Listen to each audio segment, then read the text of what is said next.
Maxwell, welcome back for the sixth part of the interview. Well, 6 times we've been visiting, huh? Okay. Uh, there's so many things we could talk about continually, so I will leave it to you tonight as to whatever you want to talk about. If you have something in particular, if not, I have other things that we could talk about. So,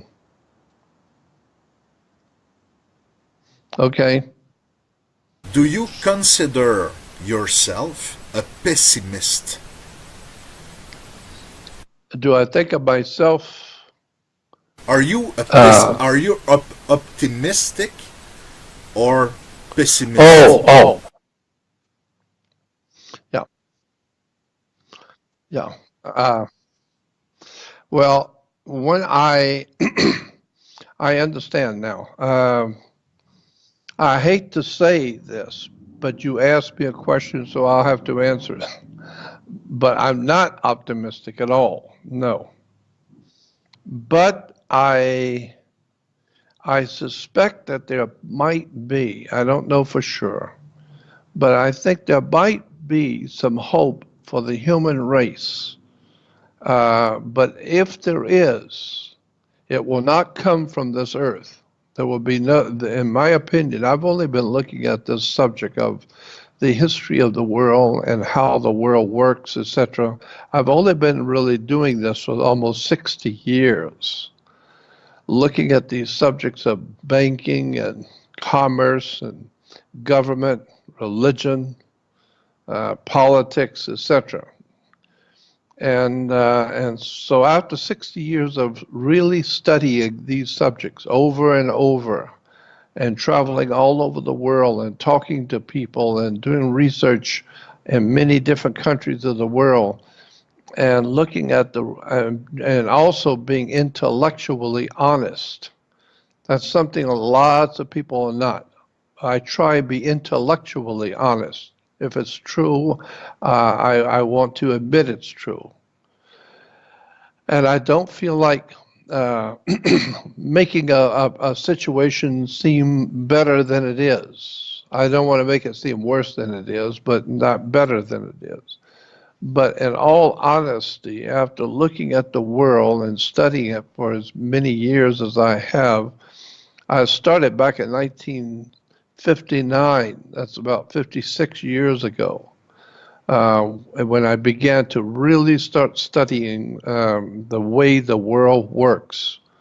So for 56 years, that's all I've been doing, is looking at behind the scenes, how governments work, how commerce and banks work, and where do religions come from, and and how the world actually works.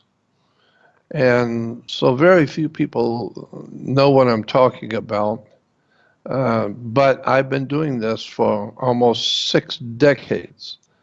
And so in answer to your question, am I optimistic? No, I am not optimistic. Um, I'm very afraid that the human race, not just America, not just North America and Canada, but the whole entire human family on Earth, are not sufficiently educated to the whole picture of who we are as humans and where we've come from and how did we get here. And of course, all of the dark secrets about government and political powers in the world and the ancient history of the earth. Way too many people are just not aware of any of the really dark ancient truths, and so and I'm sure that one of the main reasons why people aren't is because they're too busy living their lives to think about what this earth was like 3 million years ago or 300 million years ago. or what it will be like 500,000 years from today. But those are the kind of thoughts I entertain continually. And I do research and I've talked to scientists and physicists and astronauts and clergymen and politicians and all kinds of people all around the world on all kinds of subjects. And so the bottom line is that after all these years of traveling, I'm not I'm not very optimistic at all. However, having said that, there is at least the possibility that there is a higher force in the universe that we humans call God. I don't know what God is, but I know what it isn't. God is not on TV, is not on radio. God is not in churches or in synagogues or in mosques. Um,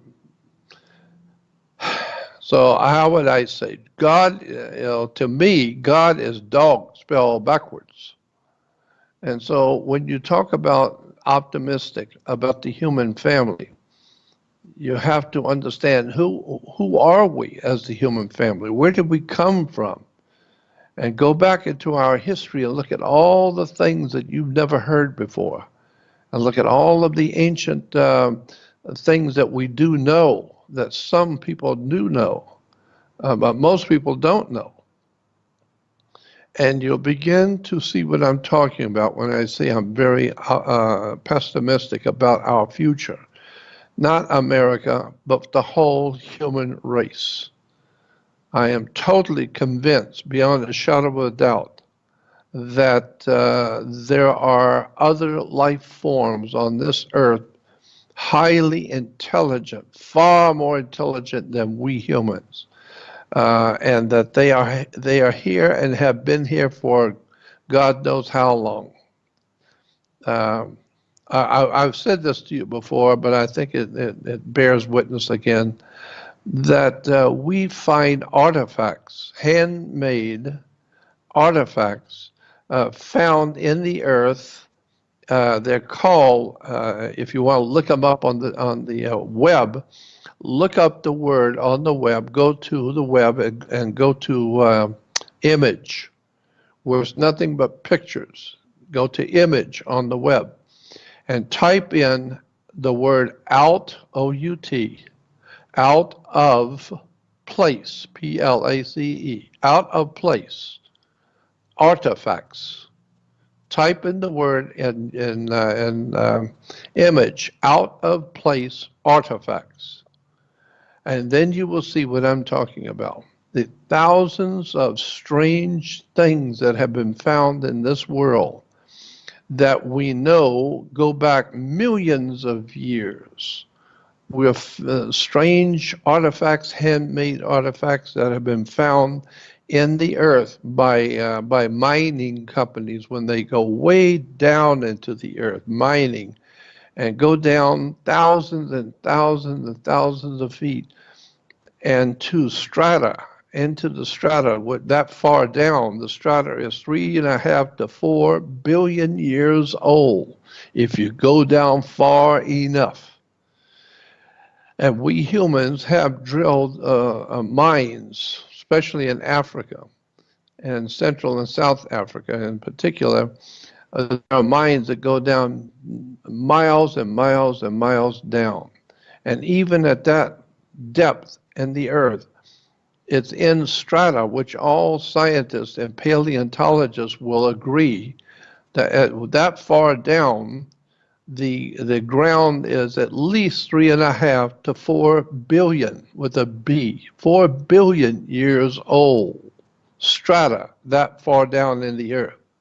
And yet, the miners are finding handmade jewelry, handmade artifacts, strange and beautiful trinkets and all kinds of strange things made by hand, and writing and pictures on them that we don't understand.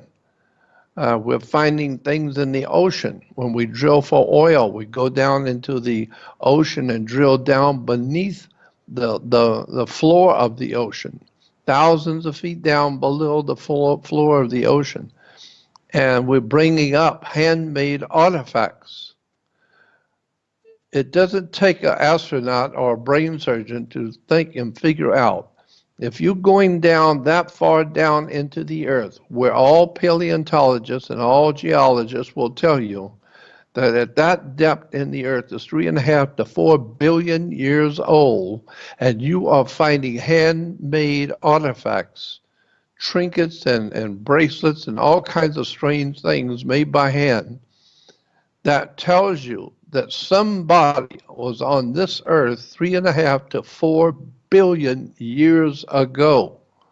And they knew how to work metals. They knew how to work with gold and silver and metals.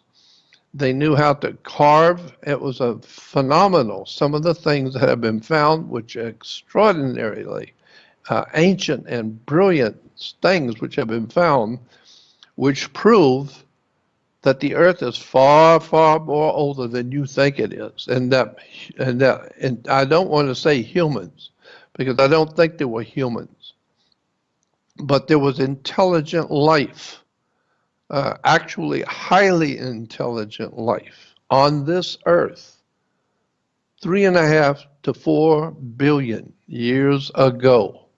And that's a fact.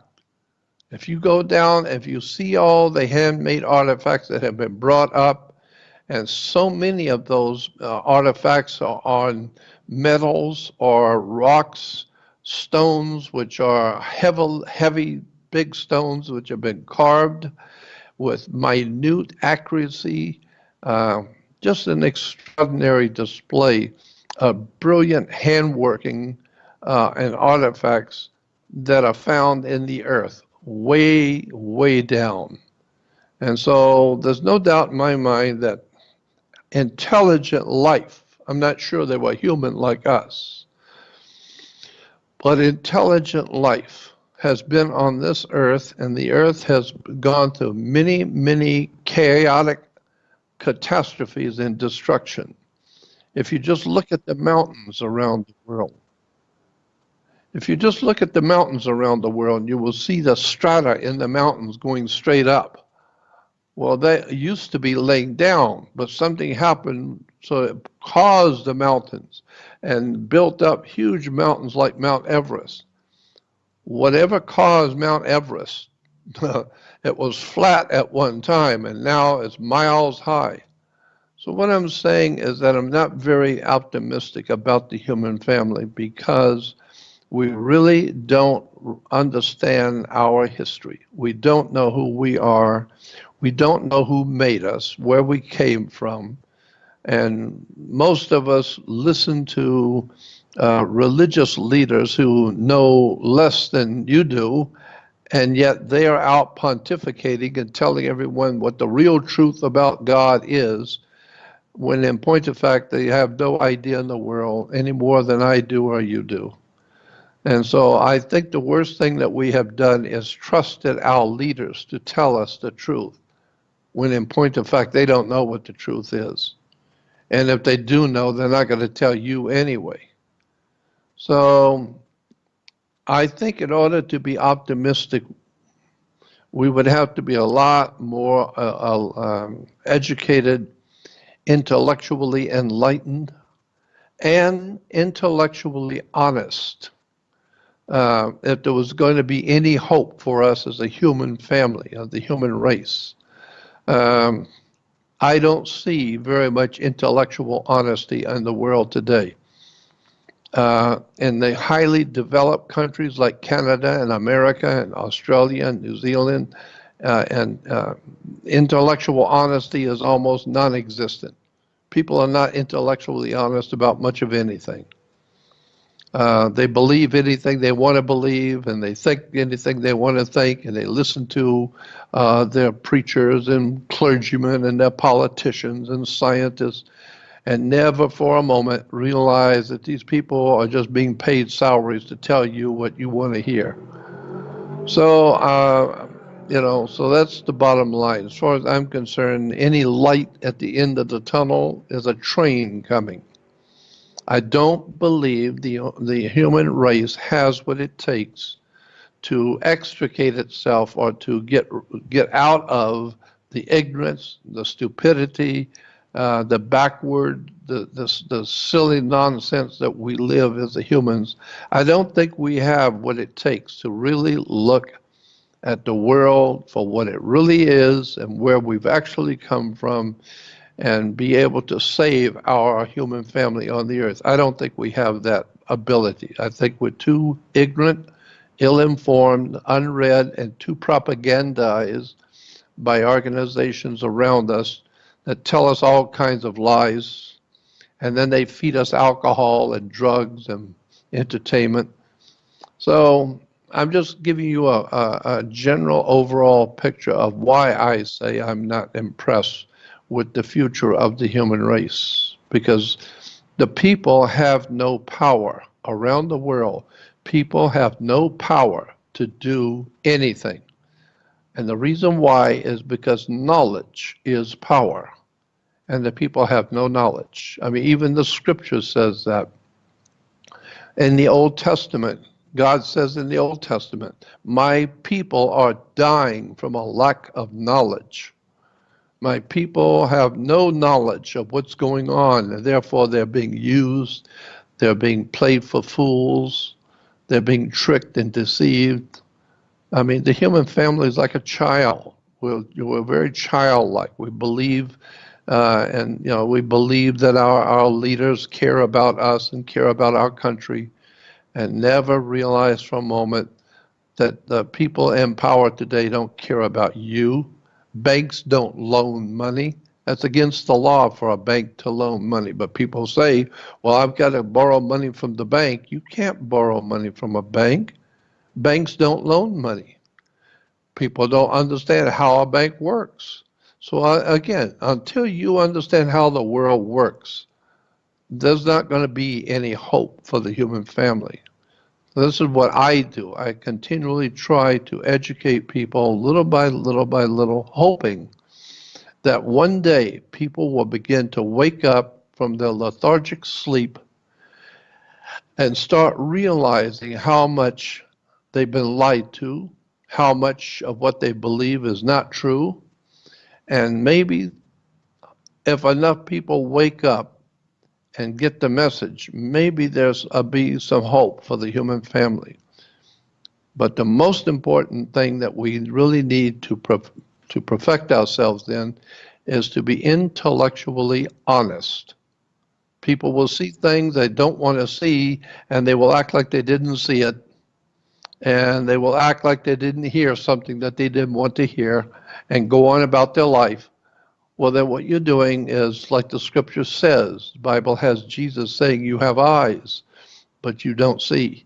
And you have ears, but you're not listening. And with your heart, you don't get the sense of it. So I think that's the big problem. Intellectual honesty. People see things, but they don't want to admit it. I, on the other hand, at 76 years old, I don't mind admitting it. The whole human race is in a jungle of prisons, lies, deception, corruption. It's really too bad. It's really too bad. But if there is a divine presence, if there is a God, if there is some higher power, shall we say, then maybe there might be some hope for us. But if it's just if we're depending on ourselves to pull ourselves up and to make a better world, it's not going to happen. You only got a handful of people who have that kind of spirituality, intellectual acumen, knowledge and wisdom, and are intellectually honest that could do something. While on the other hand, you got 7 billion people who couldn't care less. They're having their beer parties and drinking their beer and working and slaving away like slaves, and they couldn't care less about anything intelligent, anything dealing with wisdom and knowledge, scientific. People don't care about those kind of things. They're watching television and movies and entertainment and drinking their beer and their wine and whiskey and watching the ball game. The human race really doesn't care about the future. and that's why we don't have one. So that's my answer to your question. Am I optimistic? No, I'm not really optimistic at all.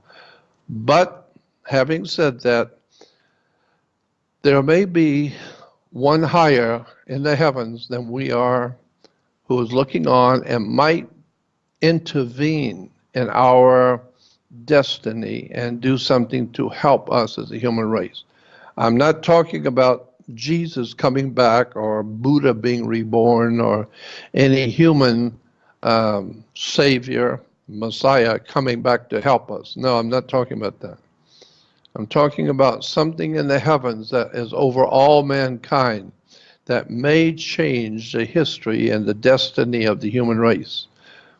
But let me tell you something. If there is a God and that God is going to do something to save the human race, it's going to be terrible, because the wickedness and the ignorance, the stupidity, the violence, the criminality of the human family is going to require a horrible situation to turn the human race around. I mean, we read in the Bible that there was a worldwide flood that killed millions. That's what I'm talking about. If you're going to clean up this world, it's going to require some really drastic measures. So I try and do what I can to educate people. I try and do what I can to encourage other people to read and study and question and begin to think on your own and turn off the television, turn off the news. There is no news. Turn off all of the communications and think for yourself and read and study and question everything. That's the only hope I see for us. And not many people are willing to do that. So that's my view. I'm thinking exactly like you, Jordan Maxwell. I don't put my faith in humanity anymore. I think like you, there will be in the future a divine intervention, or I don't know what, but it will not be human at all. That's right. That's what I said. If it's going to be any help coming, it will not be from us. And if something divine, implying something from out there, from the heavens, if there's going to be something coming, it's not necessarily going to be good. Because, maybe there's wickedness and evil out there. And it's coming here. Well, we're already wicked and evil enough, unless we got some others who are really wicked and evil, and they're coming here. That idea is not foreign, because Christianity teaches about demons and devils in the last days and the end times and all the dark and evil things which are to happen on the earth. And all of the different religions in the world talk about the poltergeists and God and the demons and ghosts and devils and all that kind of thing. So I'm saying even if there is some kind of an intervention from out there, it may not be good. It may even be worse than what we've got. So I just do the best I can each day to read and study and question everything. But ultimately, my real love, the thing that I really love studying, has always been theology and religion. Because in government and commerce and all the things we live with every day, I say it all the time, I'm not the world's foremost authority on anything. But I have been looking at theology and religion and the ancient world religions for almost 60 years. I know something about the ancient, prehistoric and ancient religions of the world and how they are impacting us today. We are still today, in the best of times, and the most advanced countries of the world are still worshiping the same ancient demonic depravity gods coming around 7,000 to 10,000 years ago. But people don't know that. Nobody is studying that. Even people who study religions are not interested to study it from my viewpoint. How does it affect our families? How does it affect your mind? Because even in universities and colleges, when you take comparative religion courses where you look at all the ancient religions, those courses are just academic, just to show you what people believe and what this person believes and what that religion teaches and what this religion teaches. But nobody is talking about how are these things affecting your family and your country and your life and your family's life, and what is actually going on. Is there something else going on this earth that somebody is feeding us all these ancient stories and causing us to continue worshiping these ancient gods? I'm telling you, there is a real story here. If you want to look at the story of theology and religion, it will be shocking to you.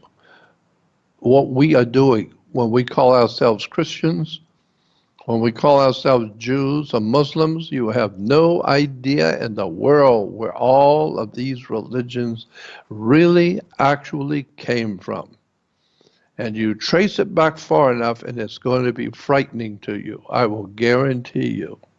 That's a whole subject we could spend another 8 shows on just by itself, just religion, and where these religions have really come from, and what you're really doing when you belong to a particular religion. There's so much that is known, but most people are not intellectually honest. They don't want to know the truth. So, and like the Apostle Paul said in the New Testament, have I become your enemy because I tell you the truth? So if you find someone who's telling you the truth, you might hear things you don't want to hear. So that's why I always say, like the Apostle Paul, have I become your enemy because I'm telling you something you don't want to hear? I'm trying to help you to wake up before it's too late. So that's what I do. That's who I am. I'm a teacher, and I'm trying to educate the people who want to know. Now, I know the overwhelming majority are not interested, couldn't care less. But for those few people who really want to know, and for that few people who know that there's something wrong, we're being misled and lied to, and something's gone wrong, where the rich get richer and the poor get poorer. And religions, people praying to God all day long, while more bloodshed and more wars and more famines and more tragedies are happening. The more we pray to God, the worse things are getting. It's because we don't realize that the gods that we're praying to are ancient pagan gods from thousands of years ago. And most people don't want to hear that. So they'll continue to pray and ask for God's help and ask for God's protection. And the more they pray, the worse our world gets. It's because they don't realize the gods they're praying to are tens of thousands of years old and ancient pagan gods. It's an extraordinary story, and most people, like I said, are intellectually not willing to listen. They don't want to hear the truth. So I just do the best I can. But I always appreciate being on shows like yours, where I'm allowed to at least vent my frustrations and try and help other people to wake up. Because if we don't wake up, we as a human family do not have a very, very nice future coming. So that's what I feel like. That's what my thoughts are right now. Okay, for an interview with Project Avalon, you said that your soul is extraterrestrial. Do you still believe that in the present time? You see, the question has been asked for thousands of years. What are we humans? We have always realized that there are three parts to being human: mind, body, and spirit. A triune system we call humanity. It's mind, body, and spirit. What we're talking about is that we humans have brains, we have a mind. But all brains look the same, whether it's male or female, it doesn't matter. If you can line 50 brains up on a table, you cannot tell one brain from another. You can't tell whose brain you're looking at and who you're not. So you can't tell anything about a person by looking at a brain, because a brain is a brain. Everybody's got one. So that's the mind. Everyone has a body that's alive. And so all male bodies are built the same.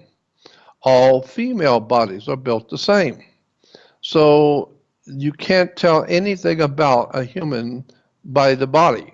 It's just a body and it's just a brain. So who are you then? Because your body is not important and your brain is not important. There is a scientific study that has been published just recently, within the past year or so, where multiple universities have done studies on the human brain and what is the human brain.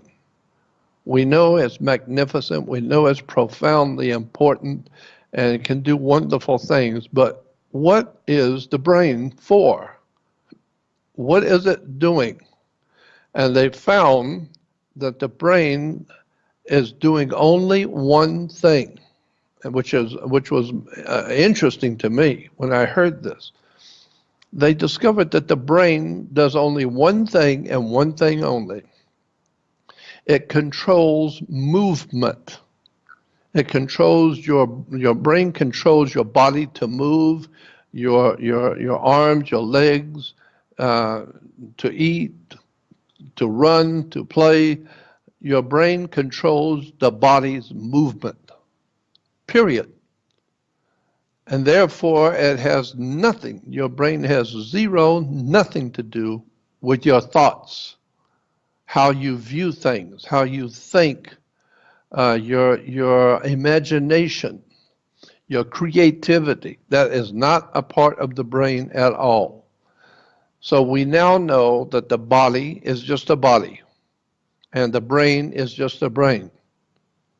But what are you personally? Where were you 1,000 years ago? Your personality, who you are, the way you think, the way you maneuver your life each day, that's not your brain. So once you understand that your thoughts, your imagination, your dreams, your intuition, your wisdom, your understanding, that's not your mind. The brain only operates the physical body. It has nothing to do. And so the scientists said, when asked, well, where does all of this creativity for great musicians who create music and other people to do wonderful things in science and sports, etc., and have brilliant ideas for inventions and movies and television and inventing things, where does that come from? And the scientists will tell you, we have no idea. That has nothing to do with your brain, your mind at all, has nothing to do with your body. So that's why we have mind, body, and spirit, which implies that your brilliance and your intelligence and your wisdom and your creativity comes from the spirit world. Let me give you an example of what I'm talking about. Nikola Tesla, who gave us electrical lights and radio. Nikola Tesla was the father who gave us radio. And we're told Marconi. No, Marconi gave us nothing. Marconi stole. Marconi was a young man who asked Nikola Tesla for a job, and Nikola Tesla gave him a job, a young man looking for work. And the great man, Nikola Tesla, gave Marconi a job.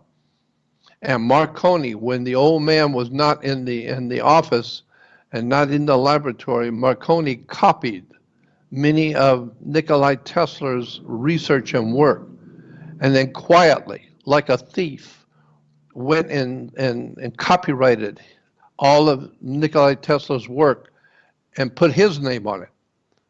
But it was found out what he was doing, and that he was a thief and stealing the great man's work and all of his writings.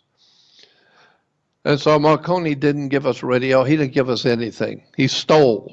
But Nikolai Tesla gave us electricity, radio, radar, all kinds of marvelous things that we could do today.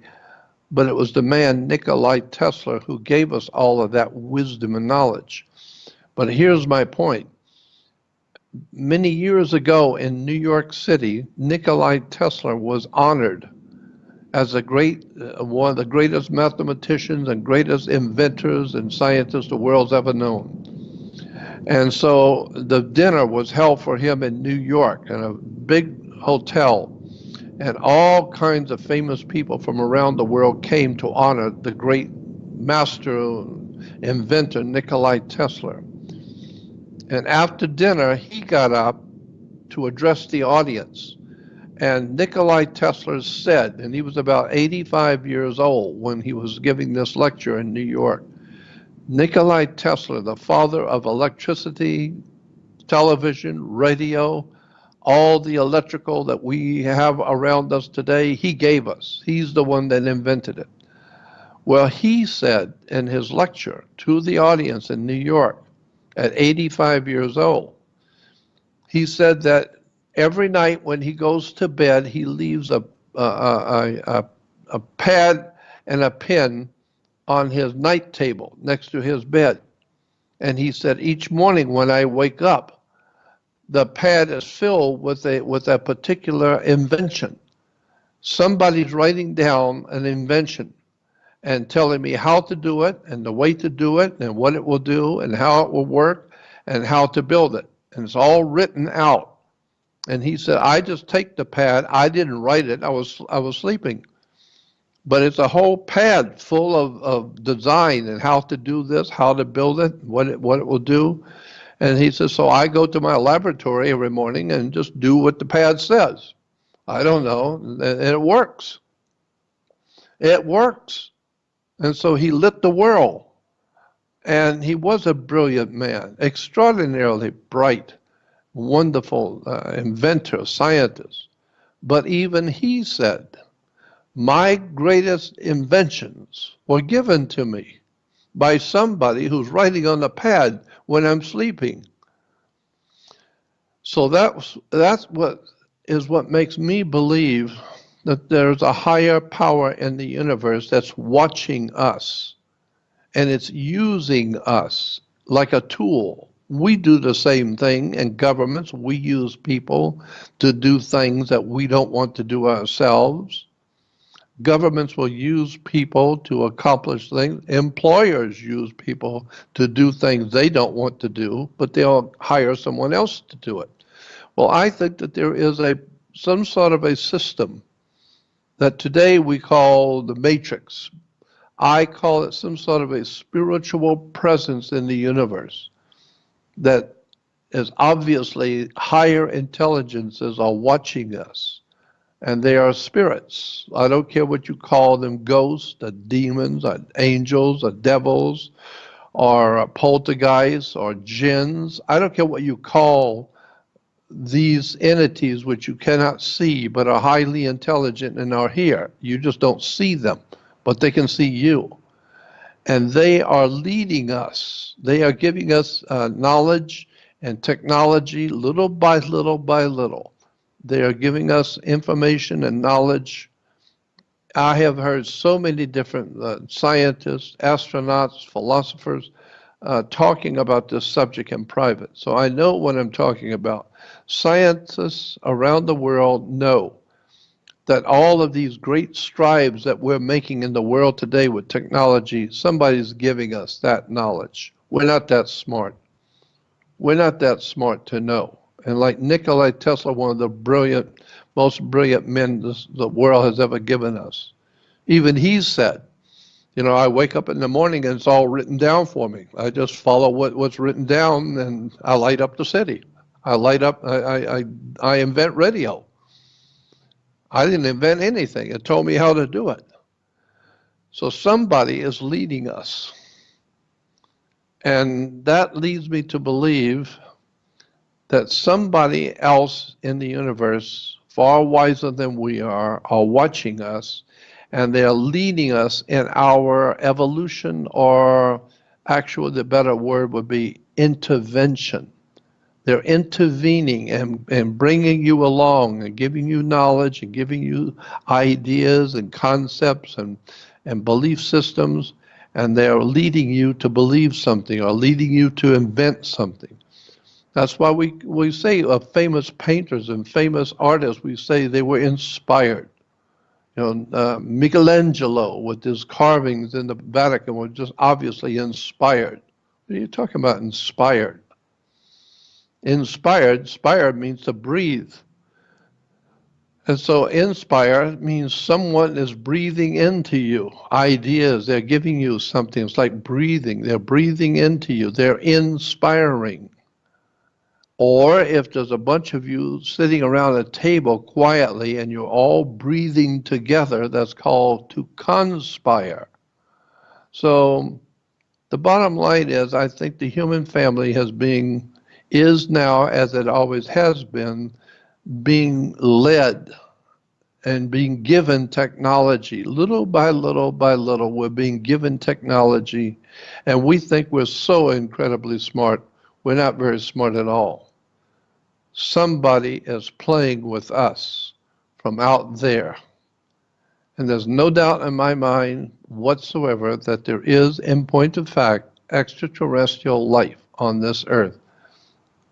They're called by our government, the United States government calls them EBs, spelled E-B-E, E-B-E, extraterrestrial biological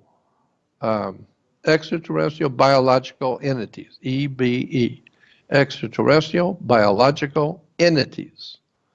Who are they? We know that there are some alive today on the earth that are not from here. They're not coming from our earth. They've come from somewhere and they're alive today. And the military industrial complex has them. I'm just not very excited about the possibility of the human family on the earth, because I know how much the world does not know. And most people are ignorant, ill-informed, and they have been made that way. Their government makes them stupid. Bertrand Russell, the British philosopher and author and philosopher Bertrand Russell, he said an interesting quote. He said, when humans are born, they're born ignorant, but you have to go to school to be stupid. And so yeah. Today, when you're born, a child is not stupid. Children have beautiful minds and they're thinking about everything. They're questioning everything. If you just leave them alone and help them, encourage them to be scientists, encourage them to think and question everything, the child will grow up to be a brilliant scientist or philosophers or writers or do some wonderful thing for the human race, because that's what we humans are like. We have a potential to be great and spiritually great for our fellow man. But too many adults kill that desire in children.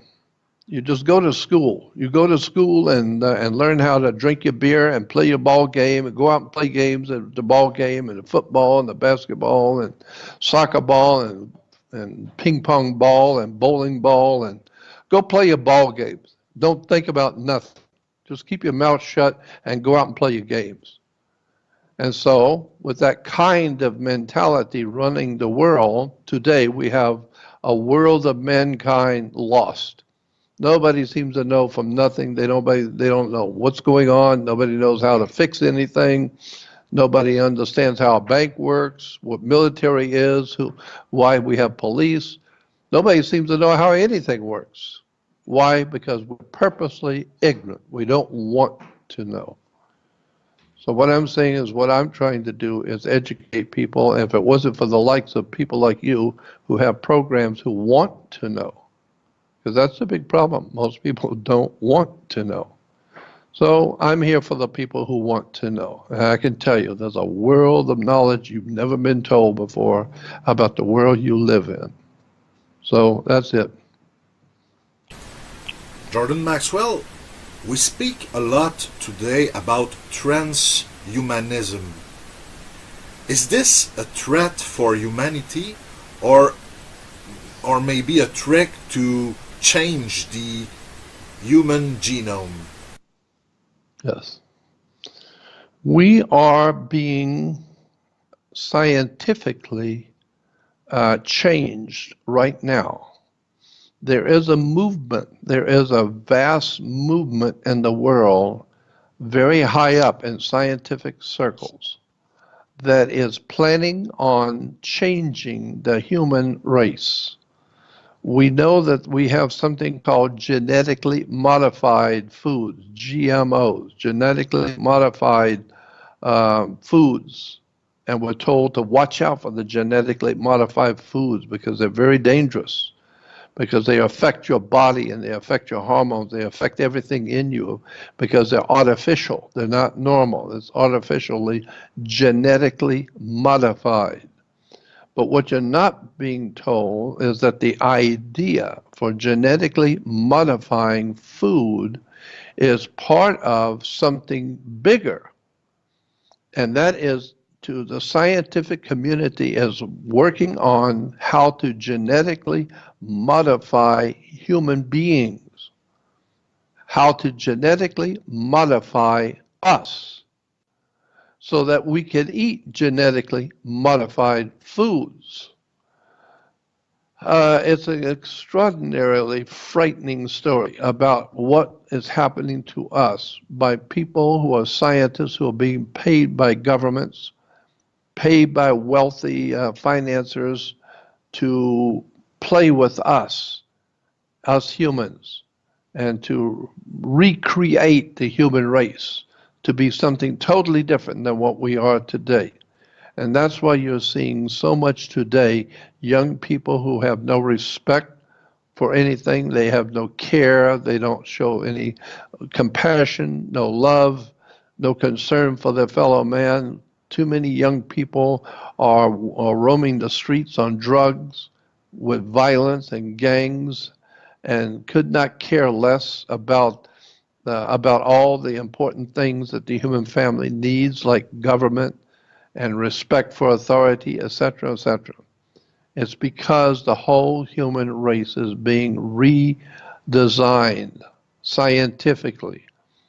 Something is happening to us as humans. Most people have no idea in the world of what I'm talking about. But let me tell you, 100 years from now, the world is not going to be like you think it is today. We're not going to have the same kind of humans on the earth as we do today. If you can see what we were like back in the 1700s and the 18 and 1900s, when families always cared for their grandfather, the grandmother, they always cared for their children, and people cared for each other, and it was always a very human society, and people loved and cared for each other, and families were very important. Today, families are not important. Today, you can have children, you don't have to have a family. And little by little, we are losing ground on being human and caring about human things. Purposely, little by little by little, we're being propagandized into seeing ourselves as workers. All we know how to do is just go to work and do your job and pay your bills and drink your beer and be entertained and watch your movies and go entertain yourself.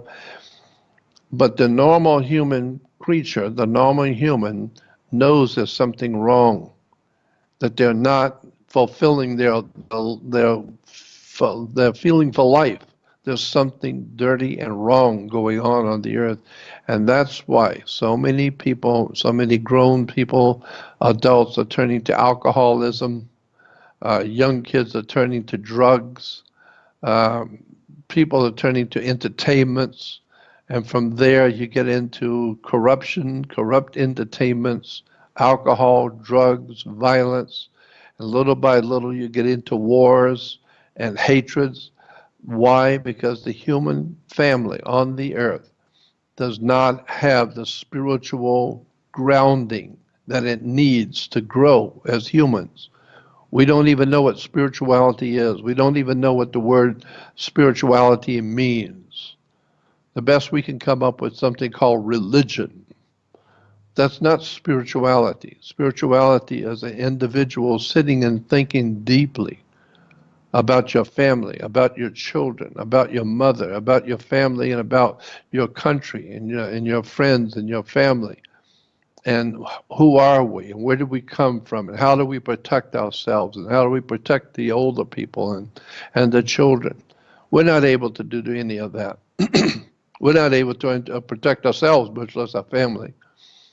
Again, we don't have the power to change anything because knowledge is power, and the people have no knowledge. And so that's why, again, I go back to and say I don't have much of a hope for the human family because too many people do not want to know the truth.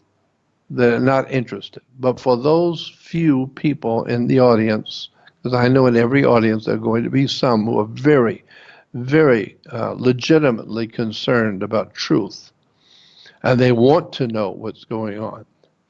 Well, for those people who are really legitimately and de jure wanting to know what is going on in the world and where we've come from and where we're going, that's what I make myself available for. I have a website called Jordan Maxwell Show. That's Jordan, like the River Jordan, Maxwell, Maxwell, Jordan Maxwell Show.com. And on that jordanmaxwellshow.com, which is a podcast, just a small podcast, where I do a lot of little radio shows and people can listen to them all for free. But there's also another website that I have connected to my original Jordan Maxwell Show. And that, if you go on that Jordan Maxwell Show, you will see that there is a banner that says to join a research society website. I have put a research society website on the Jordan Maxwell Show. You can join that research society, and what it is just another website, but it has all of my research from over the years. It's huge right now, but it's going to get a lot bigger because I have not had the time or the knowledge or the expertise to do what I really want to do. But now I have professional people who have come in to help me. And so now I am putting all kinds of hidden knowledge, all sorts of hidden wisdom, videos, audios, articles, books, free ebooks, all kinds of people that you need to know about, articles about things you've never heard before. It's a whole research center. What I want to do is to create a vast, magnificent basis for all the occult or hidden knowledge of the world. But you have to start with my website, Jordan Maxwell Show, and then join my research society. It's right there on the home page. So again, I want to thank you for having me on, because if it were not for people like you and programs like yours, most people would never even know who I am. I've been doing this. I've been doing what I do, talking to audiences and talking about knowledge and wisdom and teaching people. I started back in 1959. That's 56 years ago. I am 76 now, But this was 56 years ago. I was talking and going around to bookstores and small little venues and talking to people, trying to get them to wake up and ask questions. So that's why I do what I do, because that's given to me to do. Maybe God has given it to me, I don't know, but that's who I am, that's what I do, and that's what I've always done. And that's what I enjoy doing now, is talking to people who want to know. And again, I want to thank you for having me on the program. This is the sixth time we've been on. So, but I thank you again. Jordan Maxwell, once more, thank you so much for your generosity, and I'm very pleased by the fact that it's the first time I see you on webcam. You look great, Jordan. Don't be ashamed. Oh, I'm not. I'm not very photogenic. I'm not very handsome. I don't expect to be at 76 years old. But what I do bring to the table is not my brilliance. I'm not the world's foremost authority on anything. I'm very smart enough to know how much I don't know. I know how much I don't know. So I'm not an authority on anything. But what I do hope to do, and what I bring to the table, so to speak, is all of my experiences in life. I've traveled all over the world. I've talked to scientists and physicists and philosophers and politicians and royalty. I've sat and talked with royalty, with kings and princes and princesses and politicians at the very top of America's political establishment, and secret societies and religious institutions and governmental figures and astronauts. I've been all over the world. I've talked to so many people about strange things that most people don't even know exist. And that's what I want to bring to the world. I want to bring knowledge that most people do not even know exists. And believe me, I've been doing it for 56 years. I haven't even scraped the surface tonight of what's really out there, how banks really work. Who are the police department? Why do you call them police? Why do you have banking? Why do you have school? Where did that word come from? Once you begin to break down words and terms and the etymology of words and find out where things have come from and how far back your religions really go and the basis for your beliefs and what you believe, you will be absolutely startled to find out how much you didn't know. And that's why somebody said a long time ago that that insanity is doing the same things over and over and over each day, but expecting a different result. So if we continue to worship the same old ancient religions and gods that we have been for thousands of years, if we're continually crawling on our knees and playing like fools, believing our politicians and believing the government, and hoping that the government will do this and hoping that the government will do that, if you're going to continue to believe and hope and pray to gods, the ancient pagan gods, and never ever wake up to find out what the world really is, where it's come from, who you are, and where you're going when you leave here. The world is a very dark place, and I'm trying my best to shed a little light in a world of darkness.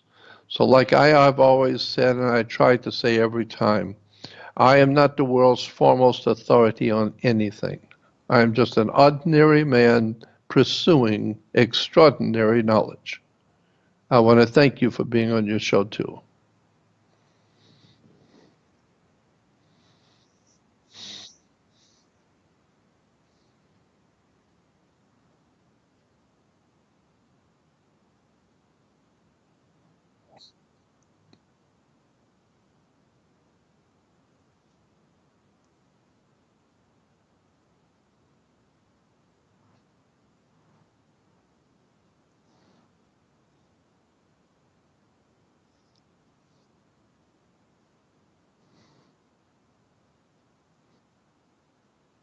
Yeah.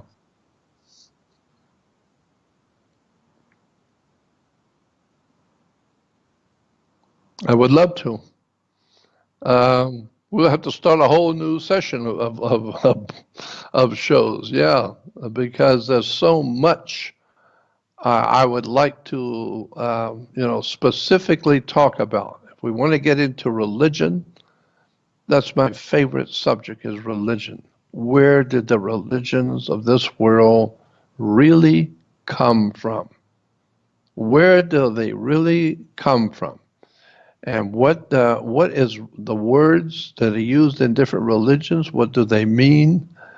It's a really interesting subject, and so we could always do that later on too. So we can talk about government too. See you next time for another interview, Jordan. Have a good night, and You too. You that's too. it. And we will talk. We will talk again. And again, go to my website, Jordan Maxwell Show, and join my research society. Join my research website, in which I have all my books and videos and audios and articles and people that's important people that you don't know about. I have them on my website, people you should know about, places that you need to know, things you need to understand about the world you live in. Uh, Again, go to Jordan Maxwell Show and join my research website. And I want to thank you again. Let's do it again another time.